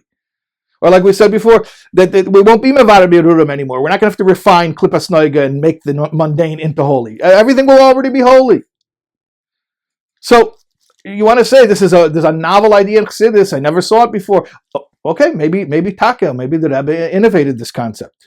However, like so often is the case, after the Rebbe says something wild, you're like, nobody talks like that. Nobody says that. That's so off the charts. And then the Rebbe is like, oh, by the way, you know this concept? It's right there in Chassidus. Well, yeah, in Tanya, the Alter Rebbe said it. And then once you see how the Alter Rebbe really said it, you can't unsee it. And then that's what it is. When you learn Chassidus of Derech Shvi, you learn the Rebbe's Maamarim, first it blows your mind because like this is such a departure. This is so radical. No, this is not what it says in the previous Rebbe. And then the Rebbe is like, oh, by the way, it totally is.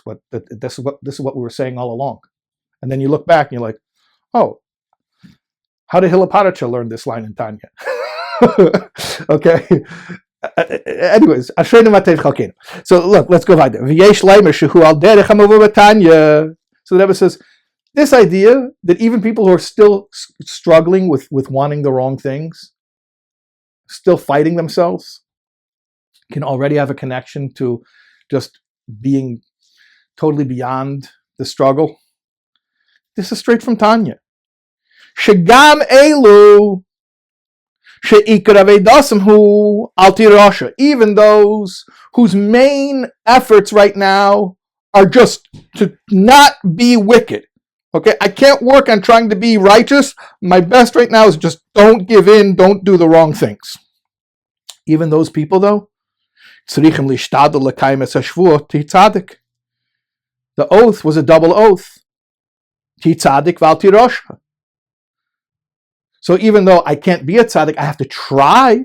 I have to emulate a tzaddik. Tzaddik, that's what it says. So in chapter 14 of Tanya, it talks about over there, even a Beinoni, even somebody who hasn't conquered the evil within them and is still very much struggling, they have to also start to emulate a tzaddik. And what does it mean? What does it mean, emulate a tzaddik? What's the difference between a Beinoni and a tzaddik? Emotional, not behavioral. The Beinoni does everything he's supposed to do, and a tzaddik also does everything he's supposed to do. The only difference is emotional. That a Beinoni doesn't feel what he's supposed to feel. So he has to conquer his feelings. He has to, or subjugate his feelings. He has to act as if. Fake it till you make it. The tzaddik already, he doesn't have to act as if. He feels it. He's there already. And yet, the Beinoni is supposed to try as much as possible to have tzaddik-like feelings. Which means, like it says in chapter 14 of Tanya, to actually try to find physical pleasure for its own sake repulsive, as well as find connecting to Hashem attractive, delightful, pleasurable. And here what the Rebbe says actually is, he takes those two concepts, being mayas berah, and Lisanig B'Hashem, being repulsed by physical pleasure for its own sake and being finding connection to Hashem pleasurable. The Rebbe actually is mechalik as two different levels of tzaddik, and two different levels of the tzaddik that even the Beinoni can start to emulate. So it says over here, Hein b'negei liyes mayas b'ra, both in terms of being disgusted or turned off by ra, which here ra means physical pleasure for its own sake, which is ha'inyan dishapcha, okay, actually transforming the midos. The hein b'negei, and also regarding lisanig v'lismayach b'Hashem, to take pleasure and delight in God, by just thinking about the greatness of God. So I'm not thinking about problems. I'm not thinking about how bad it is to want physical pleasure for its own sake. Now I'm just thinking about how wonderful Hashem is, only good, only positive, which is the idea of holiness when I'm past refinement already. I'm not refining. I'm not fighting anything anymore. We finished fighting. We're done. We moved past that. So the Rebbe is talking about two different levels of tzaddik, and saying how even someone who's a Beinoni can already start to connect to that. And it's right there in Tanya. It's right there in Perek Yud Daled. It's chapter 14 of Tanya. And those are two levels. One, mayas b'ra, which the Rebbe is equating to a sapcha. Right? I used to like whatever, fill in the blank. I'm not going to give you any ideas. If there's any taivas you didn't discover yet, you're not going to discover them from me. Okay, so I used to like fill in the blank. And then I was mehapech, I transformed myself. I don't like those things anymore. Yuck. Not just, I like them, but I don't do them. That would be a Beinoni. I wish I could do it, but I can't. I can't do it. Okay, tzaddik is, I don't even like that anymore. That's not what I want for myself. Why would I want to engage in just more selfish actions? What do I want that for? That's his hapka. I've actually transformed myself. But then there's a higher level. Lisanig b'Hashem, lismayach b'Hashem. I'm just loving God, and I'm just enjoying loving God, and it's all bliss, and it's all beautiful, and I'm beyond this hapka. So basically, we say like this: there's level one is iskafia. I'm grappling. I'm fighting. Level 2 is Yisapcha. I finished the battle. But then level 2 goes beyond that. I finished the battle, and now I keep moving. And now I'm just flying. I keep soaring. I keep going higher. And then the chiddush that Rebbe says is, even someone who's still fighting, who's still in phase 1, I want you to have a connection. I want you to already have a feeling. I want you to see yourself as you are on a level 2, and not just level 2A, but level 2B. Not just ishapcha of mayas b'ra, but beyond the sapcha and beyond birurim of lisanig b'Hashem. I've said this before, and in other places, but the Rebbe wanted every Jew to be a Rebbe. The Rebbe said it many times, many occasions. By the way, in connection with the month of Iyar, on base Iyar, in Tavshin Mem Ches, after the passing of the Rebbe's in Chayamushka, so the Rebbe was in his house, in his home on President Street. So the Sikh of base Iyar, you can see when the Rebbe is speaking at home. And base Iyar is the birthday of the Rebbe Marash, who was Lechatchila Rebbe, who go over the obstacles. And the Rebbe says over there, he says, that what do we learn from Lechatchila Rebbe? As jeder Yid ken sich führen in Eifen von Lechatchila Rebbe, das heißt wie a Nasi. That every Jew can fly over obstacles. What does that mean? Like a Nasi. You know what a Nasi means? A Nasi is a term for a Rebbe. Not a Rebbe, not a manig, a rabbi, a rav. A Rebbe, a Rosh B'nai Yisroel, which is also a Nasi. What a Nasi is Nitzus Shel Yankov Avinu. The Rebbe wanted us, even while we're still in our Mitzrayim and running for our lives and still behaving in spite of ourselves, and we're still only Yira Tato and Shal Hashem and Kabbalah's Oil Malchus Shemaim and Iskafia and Bir Rishon and the lower level Chedesh Rishon. The Rebbe wanted us to already start to feel a connection to it and see ourselves in a space of Chedesh Sheni, Ishapcha, and even beyond Ishapcha, not Aaron making peace, but Moshe, who is all light from the very beginning, not solving problems, but just there are no problems anymore. It's all toiv. It's Mashiach. It's redemption. And each of us has to make a space for that in our spiritual lives, for those, at least something in you that you do with a full heart, with zero resistance. Don't tell me there isn't some aspect of Yiddishkeit that you do with complete authenticity. So many places in Chassidus talk about the greatness of being the noble hypocrite.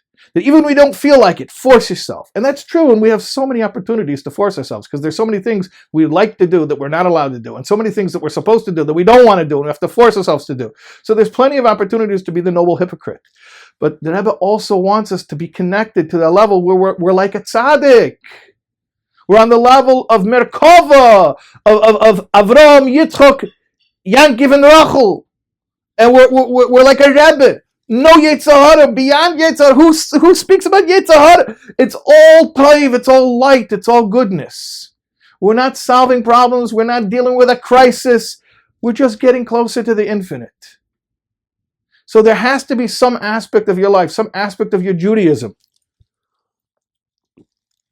where you're doing good and feeling good, and there's no resistance, and you're just in the zone, like a tzaddik. No fight, just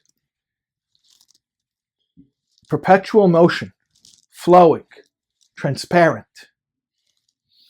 Okay, let's continue. Ois hey, page 15. V'hinei al derech zehu leidich gisa. Okay. Now, on the other hand, about the guy who calls up the shul and he says, "Excuse me, I'm looking for a one-armed rabbi." The receptionist says, "What are you looking for?" "I'm looking for a one-armed rabbi." "You have a one-armed rabbi?" I don't know. Why are you looking for a one-armed rabbi?" He says, "Because the one I have, every time I ask him a question, he answers and he says, but on the other hand," okay. So l'idich on the other hand, so we just said that even when you are in phase 1, which means you're still running from Mitzrayim, and Mitzrayim is still very powerful, and you're still just controlling yourself and white-knuckling, the Rebbe is saying, yeah, but also have a foretaste of phase 2, where you're not struggling anymore because just you're so beyond that. So you have a taste of phase 2, even while you're still only in phase 1. Now flip it, conversely, because we want our cake and eat it too. We want the best of both worlds. Shegam k'shnimtzoyim ba'aveda dechedesh Iyar, ha'aveda deshapcho, l'mayla yesem ha'aveda demerkava. Even if you're in phase 2, and not just 2A, but 2B. 2A is deshapcha, 2B is beyond deshapcha. Now he's calling it merkava. Tzorich liyes reishim ma'chayes v'yes pilus shal aveda deskafya. Hold on to that desperation that you had when you were in phase 1.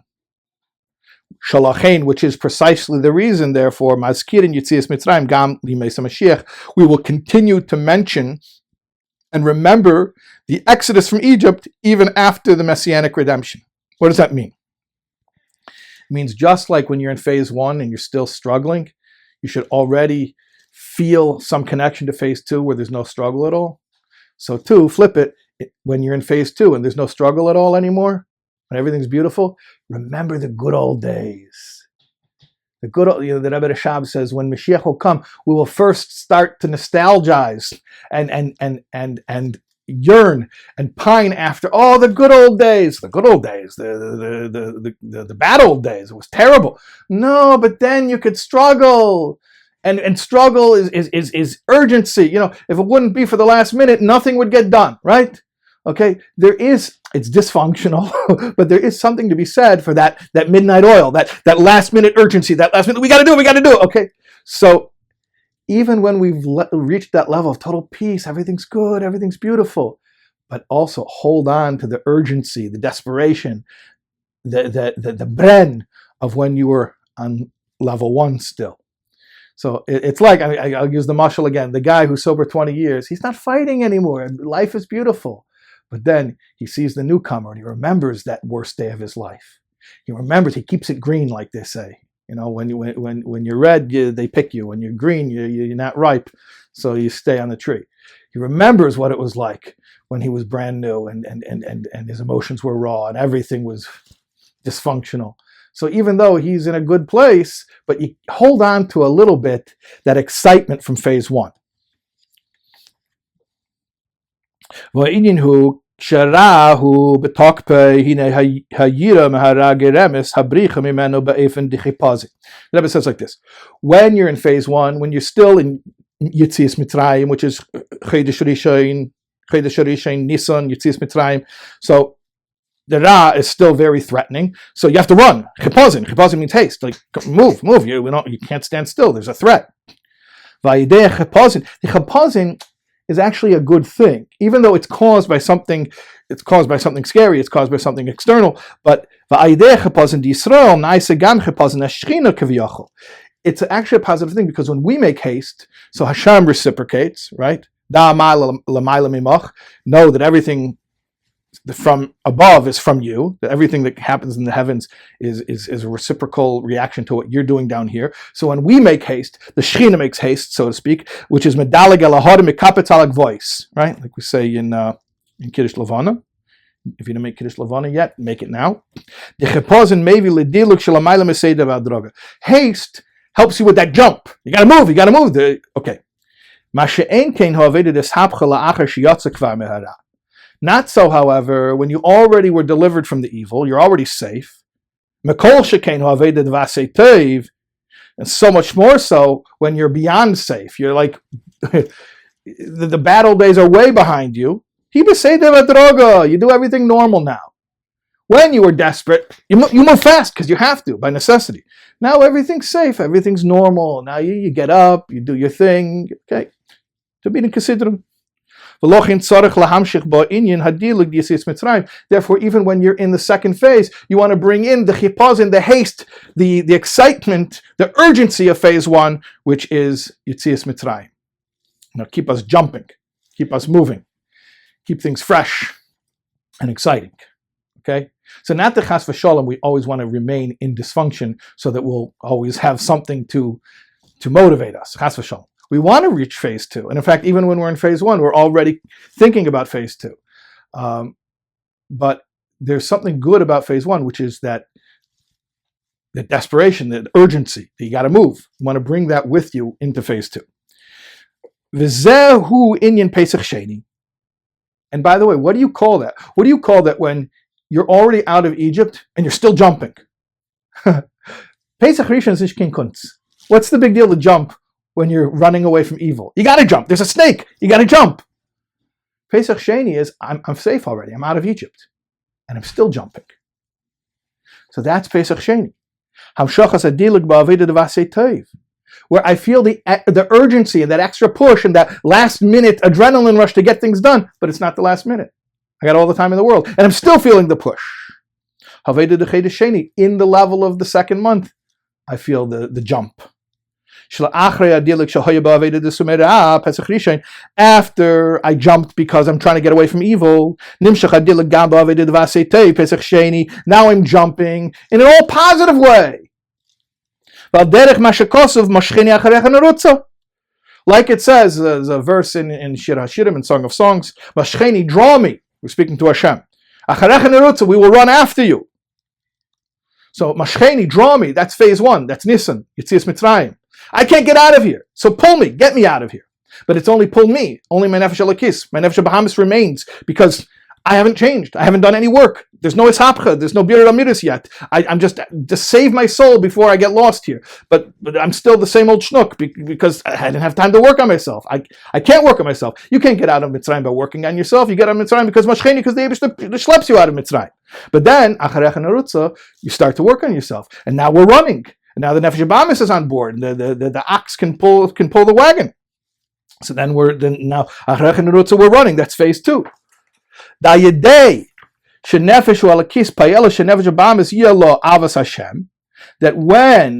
Nefesh Elokis causes the Nefesh Bahamas should have love for Hashem, and the Nefesh Bahamas does everything running because it's vild, it's an animal, so everything it does, it runs for ice cream, it runs for Hashem. That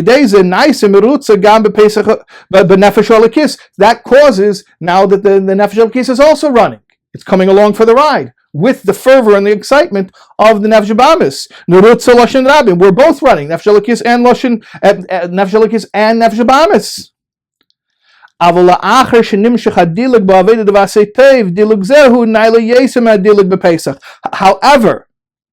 after we've done this, after we've gotten out of trouble, we've gotten out of danger, and we jump again, the second jump is a greater jump than the first jump. The first jump was jumping because you fear evil. You're recoiling from danger, which is, it says here in parentheses, Inyan b'fnei atzmei. What does that mean? It's an external motivator. You're running from something else. There's this thing causing you to jump. So you're not a jumper. You're jumping in response or reaction to something bad. Masha'ein kain, in contrast, hadilik shebeteiro mitzvah so'avedet v'asei teiv, when you're jumping, and it's just not jumping from something bad, but jumping in something good, which is Torah and mitzvahs, which is only asei teiv, only doing good. You're jumping towards something. You're jumping toward Torah and mitzvahs because they are the chokhmah, the wisdom, and the ratzin, the will of Hashem. Bli gvul amiti, which are infinite. Which are infinite. That's an important point here. When you're running from bad, whatever it is that's chasing you, it might be big and bad and scary, but ultimately it's finite, because only God is infinite. So when you're running from something, and you're running from something finite, you're only going to run until you get away from it. So your running is finite. But when you're running towards something, and what you're running toward is infinite, getting closer to Hashem's will and wisdom, then you're infinitely running, because it never ends. So what's a bigger jump, the first one or the second one? First one is you're jumping because you have problems. Second one, I don't have problems. I just want to get closer and closer to goodness. So therefore, after you reveal the infinity within yourself through jumping away from the negativity, because even that requires a certain infinity within you, a certain godliness. Hadilug Inyan habli gvul shelamayla mahadroga, da'avedet v'asei teiv, hu dilig gadol yeser. But then you do a jump that's totally in goodness, which is a much greater jump. Again, like I said, when you're running from something or when you're running to something, that itself is already a big difference. But then think about it, you're running from something that's finite, negativity. So you're only running a certain amount. You're running to something that's infinite, you're going to continue running. Or again, another way of saying it is the difference between jumping because I have to jump or becoming a jumper. Now that's who I am. This is me. It's not a response to a condition or a factor or something outside of myself. It becomes who I am. Now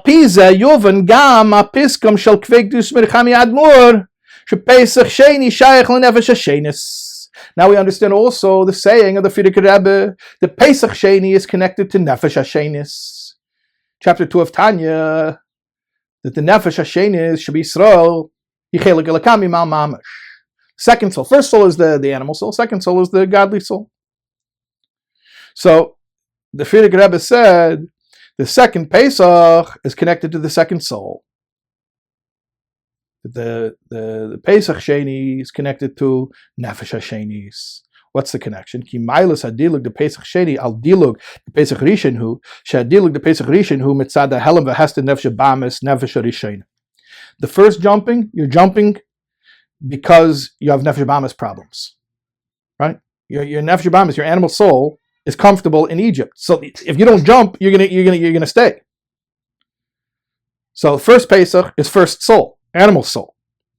V'adilug the Pesach Sheini hu shmizgala bli gvul the nefesh hashenis shechelik elakami mal mamash. But the second jump, second phase, when you're already out of Egypt, now you're jumping because the nefesh elakis is a jumper, and the nefesh elakis is infinite. You're jumping towards something infinite. You are infinite. The whole thing is infinite, perpetual motion, never stopping. When you're jumping because you have a problem, when you solve the problem, you stop jumping. When you're jumping because you're getting closer to Hashem, why would you ever stop? In fact, not only wouldn't stop, it just carries you. The momentum just becomes unending. Shagam b'yesem melubeshes beguf hi chelek elakam yimal mamish meloshin mishush. And what does that mean? That means that why we say chelek elakam yimal mamish. Chelek elakam yimal, by the way, is a lashon pasuk from Iyov. I had somebody once challenge me and say the Alter Rebbe came and he took a lashon pasuk chelek elakam yimal and he used it to mean the soul. And how could he do that? Because the literal meaning in Iyov, chelek elakam yimal, means my portion, like Ashrenu matev chelkeinu. Chelek elakam yimal means my portion from God, like my lot in life. It says that the Alter Rebbe came in Tanya and he turns it into talking about the soul. So I looked into it. So it turns out the Gra and the Chaim Volozhiner also use chelek elakam yimal to mean the neshama. The only chiddush that the Alter Rebbe did was he said chelek elakam yimal mamash. And what does that mean, mamash? Chassidus explains maloshin mishush, that even in a body, the second soul, the godly soul, is infinite and unlimited. What's the point? The first jump, you're jumping because nefesh Bahamas problems, which basically means your animal soul and your body are it says here halam v'hester, are obstructing you. So you got to deal with that obstruction. You're overcoming the resistance. Here, there's no resistance. There's no resistance because even in a body, which was the resistance, no, the infinite soul is even transparent or shining through the body, like as if the body's transparent. We're talking about a Rebbe. That's what you're talking about. You're talking about somebody who doesn't obstruct godliness. That his body is not an obstruction to godliness. He's transparent. He's a conduit. And the thing is, the Rebbe is saying that's all of us. All of us have a connection to that concept. That's Pesach Sheini. That's Diluk Sheni. Is when we get to that problem where we're just loving God and enjoying the fact that we're loving Him, and we're not running away from anything anymore. We're not solving problems anymore. We're not struggling anymore. It's just a pleasure. It's all good. It's all light. Yes, this is part of Judaism. And the Rebbe is not saying unrealistically that you're not still struggling. Yeah, we're doing both. We're doing both. It's not chronological like first there was the first month, then there was the second month. The Rebbe clearly says that they're both happening at the same time. They're different aspects of our personality, different aspects of our lives, different, maybe on different days or different hours. The point is that even those of us whose main service of Hashem is still in Eskafia and Kabbalah Sel Malchus Shamayim and controlling ourselves, we have a connection to Ishapcha and beyond Ishapcha, already to Yelchem Echail Elchail and to just Asay Toiv infinitely, because we just want to be close to Hashem. Okay, Eis Vav. The Rebbe says, maybe we can add one more thing here. Okay. Shemaylas adilug the Pesach Sheini al dilug the Pesach Rishon hu be'ina reich. Not only is the second jump qualitatively greater than the first jump, it's incomparably greater. How many times? 1,000,000 times greater? 1,000,000,000 times greater? 1,000,000,000,000 times greater? Incomparably greater. That means there's no amount of first jumps that you could ever add together that would equal what you can accomplish with a second jump. It's incomparable. The second jump is called a jump compared to the first jump. And not just that you jump and you jump again. That the second jump makes the first jump look like not jumping. That whatever you were jumping out of in the first time, jumping as opposed to standing still, the second jump makes the first jump look like standing still. Like it says, as in the days when I took you out of Egypt, you will see wonders. When Mashiach comes, we're going to see wonders. There's two ways of reading that. One is just like there were wonders in the times of leaving Egypt, so too there will be wonders when we leave this current exile with Mashiach. But another way of reading is that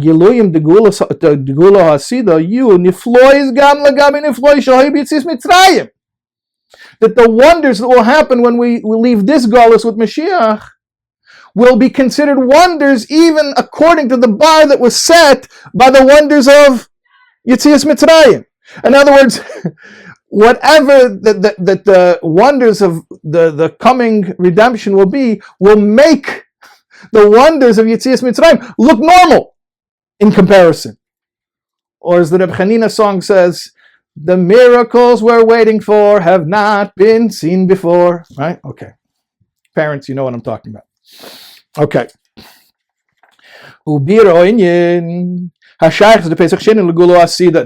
Now we're connecting it to Mashiach. Now we're going to Mashiach. Okay. So now let's connect this whole concept with Mashiach, Pesach Sheini and Gula, but Proteus Yeser, more specifically, Hine Isa b'medre Shagulos Mitzrayim v'chein Hagula Hamagolos Bavol Ushara Golius Ad Hagula de la Asid He Dugmas Eraner. All the redemptions, including leaving Egypt and subsequent redemptions, are called like candlelight. Gula Asida He can make Eira Shemesh Sheini Nichbe. The redemption with Mashiach is going to be like sunlight. What's the difference between candlelight and sunlight? No comparison. How many candlelights strong is the sun? There's no number, there's no amount. It's not just a mind-numbing amount. Just qualitatively different kind of light. So Gula is light, but there's candlelight and there's sunlight. And it's also, candlelight can go out. Sunlight never goes out. Yeah, and I know I'm going to ask the astrophysicists, they're going to say the death of a star and the ages of the sun and the white dwarf and the red giant, blah, blah, blah, blah. Okay, that's very nice. But empirically speaking, I never saw any actual stages of the sun. So, okay, that's another whole discussion about that. But you can call me anti-science. But empirically speaking, there is no indication that the sun will ever go out. Sun is forever. Okay, fine. All right. You're going to be turned off by that. I don't care. It's not a main point in the Maamar. The point is that a fire can go out. Candlelight can go out. The sun will never go out. So that's like previous redemptions could go out. And they did go out because they were followed by more exile. But the future redemption, which is coming immediately, will never cease. Once we're in that mode, it will go on forever. Mavur b'chsidis, another reason that the Exodus and other redemptions are compared to candlelights because the candle is compared to Malchus. We're saying before, Malchus is the lower level.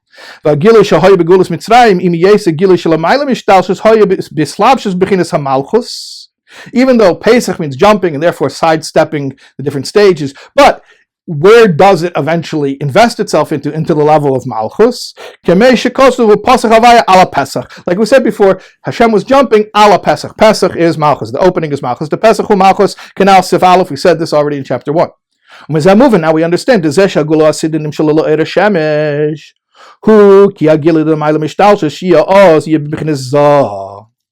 If the redemption from Mitzrayim and all the other redemptions were Malchus, which is phase 1, the ultimate redemption with Mashiach will be like Zah, phase 2.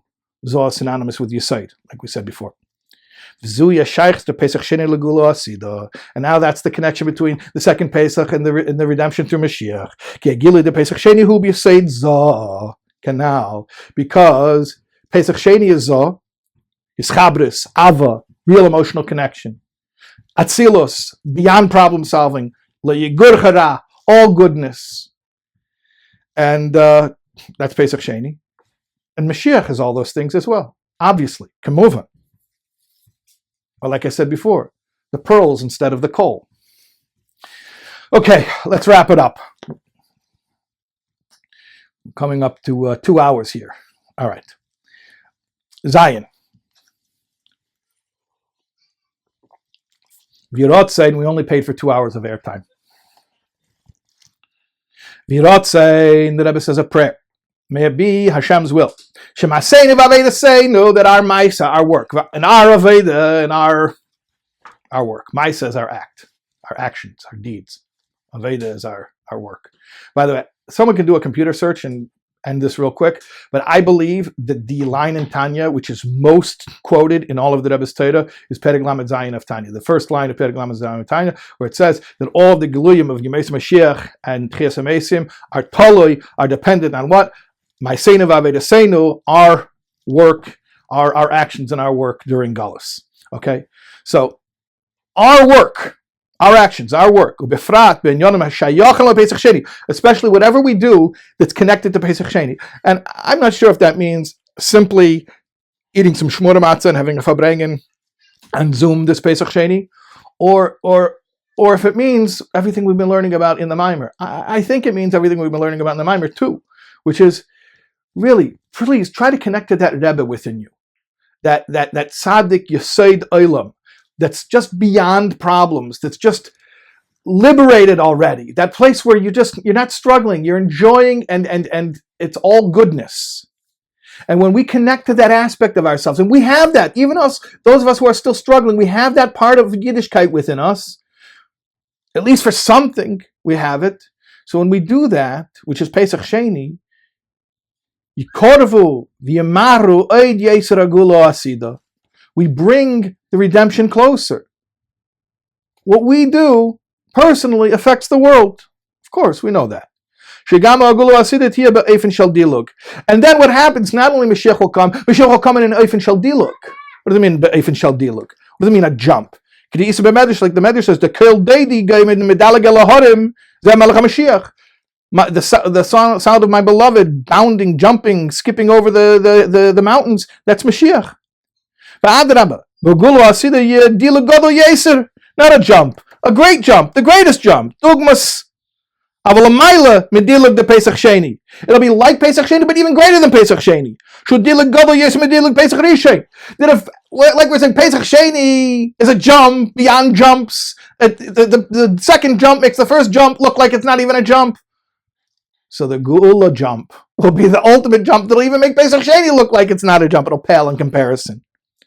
What is that? And what does that mean? It means Shaleitia b'seidav adraga medarga ledarga klal. That it won't have to go through the regular procedures. It won't have to go through the standard waiting period. Let me look in the world. How close do we look like we're to Geula? Okay, I could see it could take another 6 months. No, bam, immediate. Look at footnote 62. Lahor shegam be'inyan zeh hadiluk shiyeh begula asida hu diluk gadol yeser. What does it mean? This jump that will be when Mashiach comes. The Begulas Mitzrayim Amru Razal, that when it came to the Exodus, it says Bereish Hashanah Batla Aveda Mavisina B'Mitzrayim. From Rosh Hashanah time. Okay, they didn't leave Mitzrayim until Pesach. Obviously, that's what Pesach is. But they stopped having to work. They stopped the slavery Rosh Hashanah 6 months before. But Rashi explains, they stopped being slaves, or after having to work as slaves, 6 months before they actually left. Therefore, we see that leaving Mitzrayim was not from one extreme to the other; it was incremental. There was a progression. There was an evolutionary change, as opposed to a revolutionary moment or a shift. To the extent that the Gemara says that Rosh Hashanah already, 6 months before the actual Exodus, was already called Ischalta de Geula, the beginning of Geula, the beginning of a process. Masha'en ken Geula Asida, however, the future redemption is not going to be that way. Tiyeh, kipsak din Rambam, like the Rambam paskins, it's a halacha, but eifin shel miyad, immediate. And we could say not only immediate, but beyond the category of extreme. In other words, there's incremental, that's one thing. Then there's minakotza elakotza, from one extreme to the other.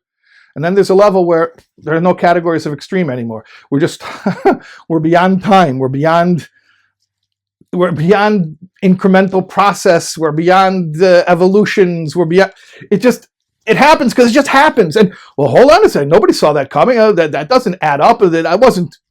It's okay. Don't worry about it. So the dilug here isn't just that redemption compared to Galus life will be a dilug, but the way that redemption transpires can be in a manner of dilug, and we can make it be a dilug. The bam, it just can come like a non sequitur, seemingly out of the blue. And ultimately, isn't that what it says? The Ein Ben David Ba Ela Behesach Hadas. What does Hesach Hadas mean? Hesach Hadas means not if you ignore Mashiach Has v'Shalom, he'll come. The Rebbe said that many times. It means Hesach Hadas means L'mayla min Hadas. That no matter what we think we're ready for, when it happens finally, it's gonna be like, bam, wow, that threw me for a loop. That was out of nowhere. No matter how ready we think we are. Okay, so that's the way we want it. We want to just okay. Okay. Like the Rambam Paskins, miyad. Miyad means immediate. not just from one extreme to the other, minakotza lakotza, but the Rebbe says, v'yesh lemer, l'mayla me'inyan akotza. There's no even extremes. It's just, there's no barometer for what's normal or what's abnormal. It happened. When Mashiach will come out of nowhere, you won't say, oh, how did it happen? I don't know. That's how it happened.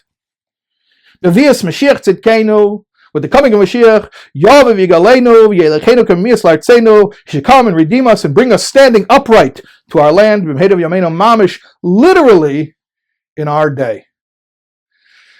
And remember, it's ma'aseinu v'avedaseinu.